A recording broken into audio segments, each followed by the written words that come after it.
السلام علیکم، بسم اللہ الرحمن الرحیم، اللہم صلی وسلم علی نبینا محمد۔ صحیح بخاری کتاب الایمان حدیث number 40، Arabic, Urdu and English.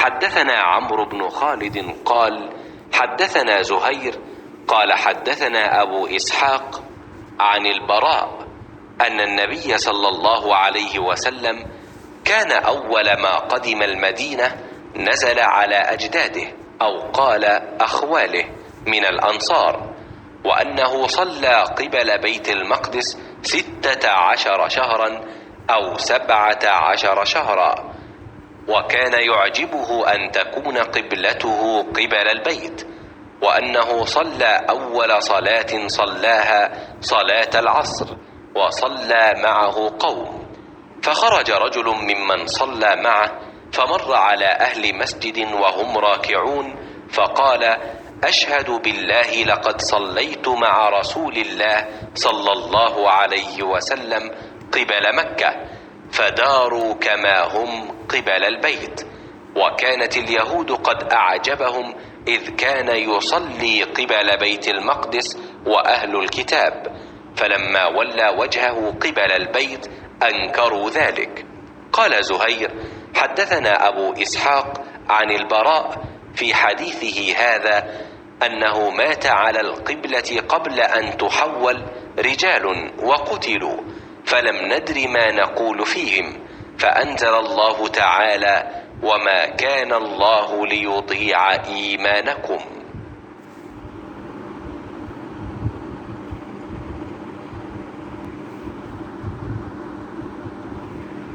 رسول اللہ صلی اللہ علیہ وسلم جب مدینہ تشریف لائے تو پہلے اپنی نانہال اترے جو انصار تھے، اور وہاں آپ نے 16 یا 17 ماہ بیت المقدس کی طرف منہ کر کے نماز پڑھی، اور آپ کی خواہش تھی کہ آپ کا قبلہ بیت اللہ کی طرف ہو۔ جب بیت اللہ کی طرف نماز پڑھنے کا حکم ہو گیا تو سب سے پہلی نماز جو آپ نے بیت اللہ کی طرف پڑھی عصر کی نماز تھی۔ وہاں آپ صلی اللہ علیہ وسلم کے ساتھ لوگوں نے بھی نماز پڑھی۔ پھر آپ کے ساتھ نماز پڑھنے والوں سے ایک آدمی نکلا اور اس کا مسجد بنی حارثہ کی طرف گزر ہوا تو وہ لوگ رکوع میں تھے۔ وہ بولا کہ میں اللہ کی گواہی دیتا ہوں کہ میں نے رسول اللہ صلی اللہ علیہ وسلم کے ساتھ مکے کی طرف منہ کر کے نماز پڑھی ہے۔ یہ سن کر وہ لوگ اسی حال میں بیت اللہ کی طرف گھوم گئے، اور جب رسول اللہ صلی اللہ علیہ وسلم بیت المقدس کی طرف منہ کر کے نماز پڑھا کرتے تھے، یہودی اور عیسائی خوش ہوتے تھے، مگر جب آپ نے بیت اللہ کی طرف منہ پھیر لیا تو انہیں یہ امر ناگوار ہوا۔ زہیر ایک راوی کہتے ہیں کہ ہم سے ابو اسحاق نے برا سے یہ حدیث بھی نقل کی ہے کہ قبلہ کی تبدیلی سے پہلے کچھ مسلمان انتقال کر چکے تھے، تو ہمیں یہ معلوم نہ ہو سکا کہ ان کی نمازوں کے بارے میں کیا کہیں۔ تب اللہ نے یہ آیت نازل کی: وما کان اللہ لیضیع ایمانکم، سورہ بقرہ آیت نمبر 143، صحیح بخاری حدیث number 40۔ Narrated Al-Bara bin Azib, when the Prophet ﷺ came to Medina, he stayed first with his grandfathers or maternal uncles from Ansar. He offered his prayers facing Bayt al-Muqaddis, Jerusalem, for 16 or 17 months, but he wished that he could pray facing the Kaaba at Mecca. The first prayer which he offered facing the Kaaba was the Asr prayer in the company of some people.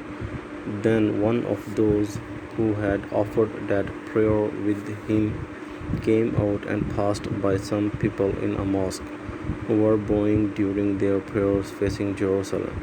He said, addressing them, "By Allah, I testify that I have prayed with Allah's apostle facing Mecca, Kaaba." Hearing that, those people changed their direction towards the Kaaba immediately. Jews and the people of the scriptures used to be pleased to see the Prophet facing Jerusalem in prayers. But when he changed his direction towards the Kaaba during the prayers, they disapproved of it. Al-Bara added, Before we changed our direction towards the Kaaba Mecca in prayers, some Muslims had died or had been killed, and we did not know what to say about them regarding their prayers. Allah then revealed, and Allah would never make your faith prayers to be lost, i.e. the prayers of those Muslims were died.